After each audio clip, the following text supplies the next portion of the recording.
আসসালামু আলাইকুম সুপ্রিয় শিক্ষার্থীরা, আমি 2026 সালে চতুর্থ শ্রেণীর প্রাথমিক গণিত বইয়ের অধ্যায় 5 পৃষ্ঠা 79 এর 1, 2, 3 নং অঙ্কের সমাধান করে দেখাবো। চলো তাহলে আমরা প্রথমে 1 নং অঙ্কে কি বলা আছে সেটা জেনে নেই। 1 নং অঙ্কে বলা আছে খালি ঘরে প্রক্রিয়া প্রতীক বসায় যাতে গাণিতিক বাক্যটি সঠিক হয়। 1 নম্বরে আছে 69 খালি ঘর 13 সমান 7 খালি ঘর 8। অর্থাৎ খালি ঘরে এমন প্রতীক বসাতে হবে যে প্রতীকগুলোর মাধ্যমে উভয় এই পাশেরটা এবং এই পাশেরটা কি হয়, সমান হয়। অর্থাৎ 69 এবং 13 এর মধ্যে যোগ বিয়োগ গুণ ভাগ এই চারটা চিহ্নের মধ্যে যে কোনো একটা চিহ্ন বসাবো এবং 7 এবং 8-এর মধ্যে যে কোনো একটা চিহ্ন বসাবো। চিহ্ন বসানোর মাধ্যমে যাতে দুইটারই রেজাল্ট কি হয়, একই হয়। চলো তাহলে আমরা 1 নং অঙ্কের সমাধান করি। আমরা এখন 1 নং অঙ্কের সমাধান করব। 69 খালি ঘর 13 সমান 7 খালি ঘর 8। অর্থাৎ 69 এবং 13 এর মধ্যে কোন চিহ্নটা বসাবো, যোগ বিয়োগ গুণ ভাগ এই চারটার মধ্যে, এবং 7, 8, 8-এর মধ্যে যে কোনো একটা চিহ্ন বসাবো যাতে কি হয়, দুইটা রেজাল্ট সমান হয়। দেখো, আমরা যদি 69 থেকে যদি 13 বিয়োগ করি এবং সাথে সাথে 8 গুণ করি তাহলে দেখি কত হয় রেজাল্ট। সাথে সাথে 8 গুণ করলে হয় 7 আর 56। আর 69 থেকে যদি আমরা 13 বিয়োগ করতে চাই তাহলে চলো আমরা রাফ কাদায় বিয়োগ করি। 69 থেকে আমরা 13 বিয়োগ করব। 69 থেকে যদি আমরা 13 বিয়োগ করি দেখি কত হয়। 9 থেকে 3 গেলে থাকে 6 আর 6 থেকে 1 গেলে থাকে 5, 56। 69 থেকে 13 বিয়োগ করলে হয় 56 এবং 7 এবং 8-এর সাথে গুণ করলে হয় 56। তাহলে দুইটা রেজাল্ট কি হইলো, সমান হয়ে গেল। আশা করি তোমরা বুঝতে পারছো। অর্থাৎ যে কোনো যোগ বিয়োগ গুণ ভাগ এই চারটা চিহ্নের মধ্যে যে কোনো একটা চিহ্ন বসাতে হবে, এইদিকেও বাম পাশে এবং ডান পাশে বসানোর মাধ্যমে যাতে দুইটা রেজাল্ট কি হয়, সমান হয়। চলো তাহলে আমরা 2 নং অঙ্কের সমাধান করি, তাহলে আরেকটু তোমরা এই বিষয়ে ক্লিয়ার হবা। 58 খালি ঘর 29 সমান 96 খালি ঘর 9। 58 এবং 29-এর মাঝে যোগ বিয়োগ গুণ ভাগ এর যে কোনো একটা চিহ্ন বসাবো এবং 96 ও 9-এর মাঝে যোগ বিয়োগ গুণ ভাগ এই চারটা চিহ্নের মধ্যে যে কোনো একটা চিহ্ন বসাবো। আর এই চিহ্ন বসানোর মাধ্যমে যাতে দুইটার রেজাল্ট সমান হয়, এর মাঝে সমান চিহ্ন আছে মানে হচ্ছে দুইটার রেজাল্ট যাতে সমান হয়। আমরা এখন কি করব, চলো আমরা 58-এর সাথে 29 যোগ করে দেখি কত হয়। আমরা রাফ কাতায় 58-এর সাথে 29 যোগ করব। আমরা যদি 58-এর সাথে 29 যোগ করে দেখি তো কত হয়। 9 আর 8 যোগ করলে হয় 17, 7 হাতের 1, 5 আর 2 7, 7 আর হাতের 1 8, 87। আমরা 58-এর সাথে 29 যোগ করে পেলাম 87। আর এদিকে আছে দেখো 96 এবং 9। 96 থেকে আমরা 9 বাদ দিয়ে দেখি কত হয়। আমরা যদি 96 থেকে 9 বিয়োগ করি তাহলে দেখি কত হয়।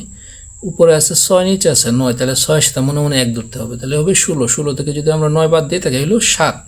এই যে মনে মনে 1 ধরছিলাম, এটা নিচে নিয়ে আসতে হবে। 9 থেকে 1 বাদ দিলে তাকে হলো 8, 87। দেখো, আমরা এটার যোগফল পেলাম 87 এবং এটার বিয়োগফল পেলাম 87। তাহলে আমাদের দুইটার রেজাল্ট কি হলো, সমান হলো। তাহলে আমরা কি করব, এই এখানে দিব যোগ চিহ্ন আর এখানে দিব বিয়োগ চিহ্ন। আশা করি তোমরা এই যে আমি করলাম, অর্থাৎ যে কোনো একটা চিহ্ন বসানোর মাধ্যমে দুইটার রেজাল্ট যাতে সমান হয়, এই যে বসানোর সিস্টেম বুঝাইলাম, আশা করি তোমরা এটা বুঝতে পারছো। আমরা এখন 2 নং অঙ্কের সমাধান করব। 2 নং অঙ্কে বলা আছে কোন গাণিতিক বাক্যটি সত্য ও কোনটি মিথ্যা তা যাচাই করি। অর্থাৎ এখানে 2টা অঙ্ক দেওয়া আছে, 1 এবং 2, 2টা অঙ্ক দেওয়া আছে। এই 2টা অঙ্কের দেখো এখানে দেওয়া আছে, মাঝে দেওয়া আছে সমান চিহ্ন। অর্থাৎ বাম পাশের রেজাল্ট এবং ডান পাশের রেজাল্ট, দুইটা রেজাল্ট যাতে একই হয়, অর্থাৎ সমান হয়। আর যদি সমান হয় তাহলে হবে এটা সত্য, আর যদি সমান না হয় তাহলে হবে মিথ্যা। ঠিক 2 নম্বর অঙ্কটারও বাম পাশের অংশটার রেজাল্ট এবং ডান পাশের অংশের রেজাল্ট যদি সমান না হয়, দেখো এই চিহ্নটা হচ্ছে সমান নয়, অর্থাৎ দুইটা রেজাল্ট যদি সমান না হয় তাহলে এটা হবে সত্য, আর যদি সমান হয়ে যায় তাহলে হবে মিথ্যা।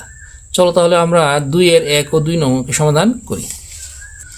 আমরা এখন 2 এর 1 নং অঙ্কের সমাধান করব। 2 এর 1 নং অঙ্কে বলা আছে 56 বিয়োগ 24 যোগ 20 সমান 56 বিয়োগ 24 বিয়োগ 20। আমরা এই অঙ্কটা করার ক্ষেত্রে আমরা যে নিয়মটা করব, এদিকে যেহেতু সমান চিহ্ন আছে আমরা কি করব, এদিকে বা লিখব। শুরুতে আমরা বা দিব। বা দেওয়ার পরে আমরা যে কাজটা করব, দেখো 56 হচ্ছে যুগের এবং 24 হচ্ছে বিয়োগের।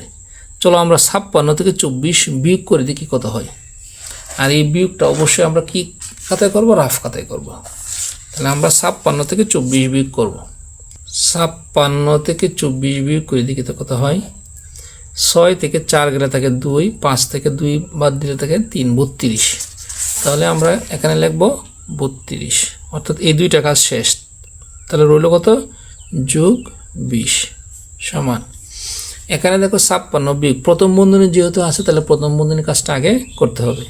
তাহলে আমরা লিখব 56 বিয়োগ 24 থেকে 20 বাদ দিতে বলছে। আমরা জানি 24 থেকে 20 বিয়োগ করলে নর্মালি কত থাকে, 4 থাকে। আমরা এখানে 4 লিখব। এই যে প্রথম বন্ধনী উঠে গেল। এখন যেহেতু আমাদের কাজ শেষ হয়েছে না, তখন আবার আমরা এখানে বা লিখব। লেখার পরে এখানে 32 সাথে 20 যোগ করতে বলছে। চলো আমরা রাফ খাতায় 32 সাথে আমরা 20 যোগ করব। 32 সাথে 20 যোগ করলে দেখি কত হয়। 2 এর সাথে 0 যোগ করলে 2, 3 এর সাথে 2 যোগ করলে হয় 5। তাহলে আমরা কত পেলাম, 52। তাহলে আমরা এখানে প্রথমে লিখব কত, 52। এখন এই 56 থেকে 4 বিয়োগ, চলো রাফ খাতায় 56 থেকে 4 বিয়োগ করে দেখি কত হয়। 56 থেকে যদি আমরা 4 বিয়োগ করি তাহলে দেখি কত হয়।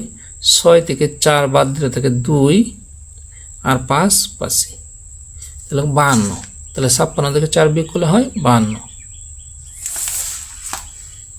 তাহলে আমরা এখানে লিখব 52। দেখো বাম পাশের রেজাল্টও 52, ডান পাশের রেজাল্টও 52। তাহলে কি গাণিতিক বাক্যটি কি এটি সঠিক? আমরা এখানে লিখব, সুতরাং গাণিতিক বাক্যটি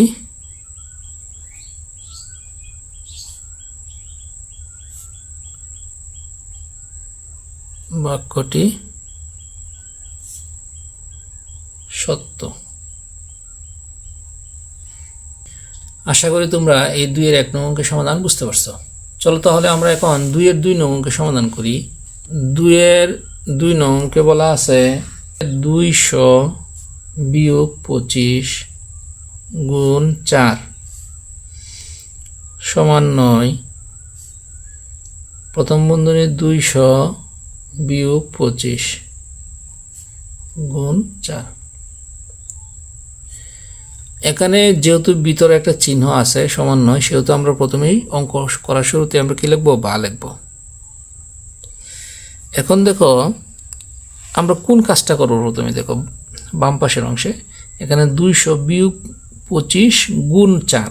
আমরা জানি সবার আগে করতে হয়, যদি ভাগ থাকে তাহলে ভাগের কাজ করতে হয়, আর যদি ভাগ না থাকে এখানে আছে গুণ এবং বিয়োগ, তাহলে আমাদের কার কাজ আগে করতে হবে, গুণের কাজ আগে করতে হবে।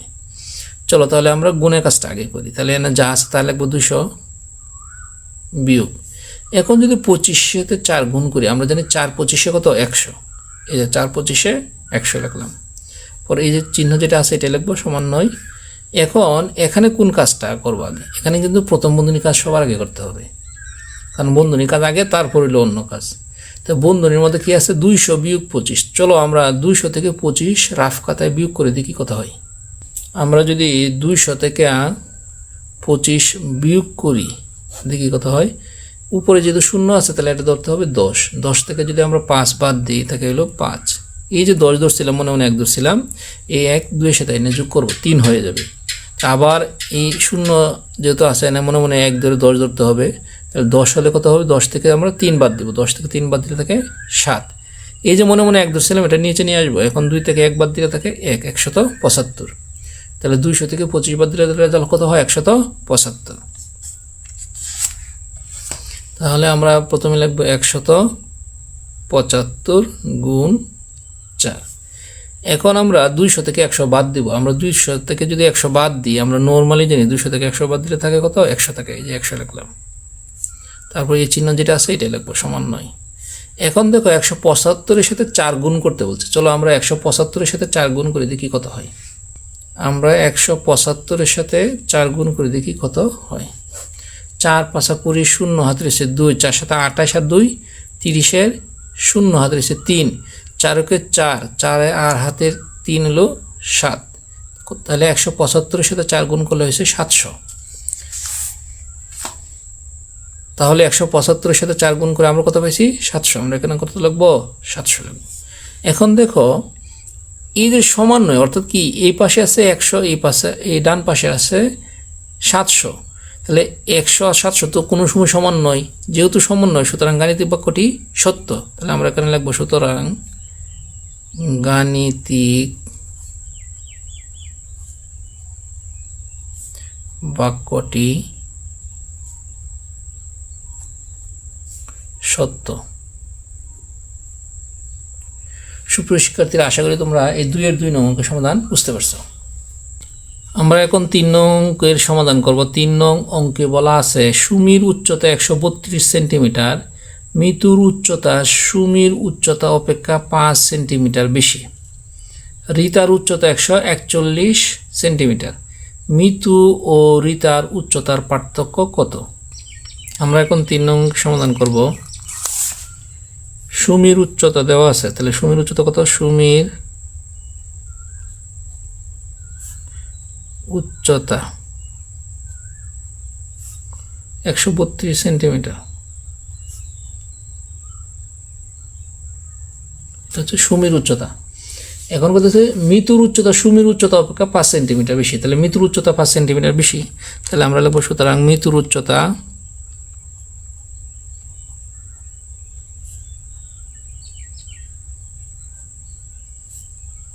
সুমির উচ্চতা হলো 132। এই 132 থেকে আরও 5 সেন্টিমিটার বেশি, তাহলে যোগ 5, তাহলে সেমি।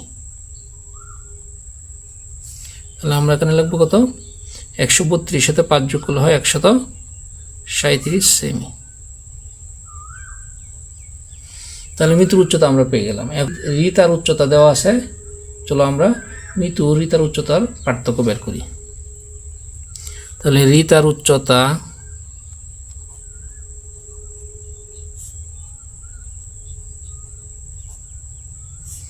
রিতার উচ্চতা 141 সেমি। মিতুর উচ্চতা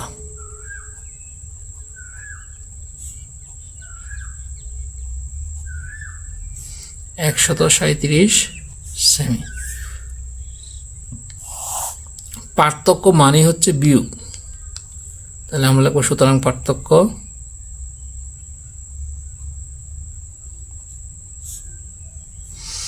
উপরে আছে 1, নিচে আসে 7। আমরা জানি 1 থেকে 7 বাদ যায় না, তাহলে 1 এর সাথে মনে মনে 1 ধরতে হবে 11। 11 থেকে যদি আমরা 7 বাদ দিই তাহলে হলো 4। এই যে মনে মনে 1 ধরছিলাম, এটা এনে 3 এর সাথে যোগ করবো, 4 হবে। 4 থেকে 4 বাদ দিলে 0, 1 থেকে 1 বাদ দিলে 0। আমরা জানি বাম পাশে শূন্যের দাম নাই। তাহলে পার্থক্য কত সেমি? মাত্র 4 সেমি। প্রশ্নে ছিল মিতু ও ঋতুর উচ্চতার পার্থক্য কত? তাহলে আমরা লিখব, সুতরাং মিতু ও রিতার উচ্চতার পার্থক্য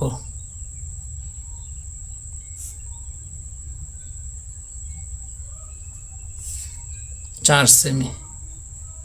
সেমি মানে সেন্টিমিটার। আশা করি তোমরা এই যে 3 নং অঙ্কের সমাধান করলাম, এই 3 নং অঙ্কের সমাধানটা বুঝতে পারছো। সুপ্রিয় শিক্ষার্থীরা, আজকে এ পর্যন্তই। আমার ভিডিওগুলো যদি তোমাদের ভালো লেগে থাকে তাহলে অবশ্যই আমার চ্যানেলটি সাবস্ক্রাইব করে আমার পাশে থাকবা। সকলকে ধন্যবাদ। আসসালামু আলাইকুম।